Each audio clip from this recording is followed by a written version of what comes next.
மக்கள் பணிக்காக மட்டுமே நான் இந்த தேர்தலில் போட்டியிடுகிறேன். நான் ஜெயிச்சு வந்த பிறகு மக்கள் பணத்தில் ஒரு பைசா கூட தொடமாட்டேன்.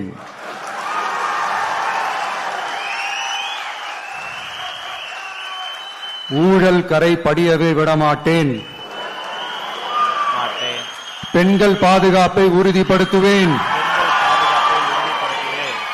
போதையில்லா தமிழகத்தை உருவாக்குவேன். சட்டம் ஒழுங்கை சரி செய்ய துணை நிற்பேன்.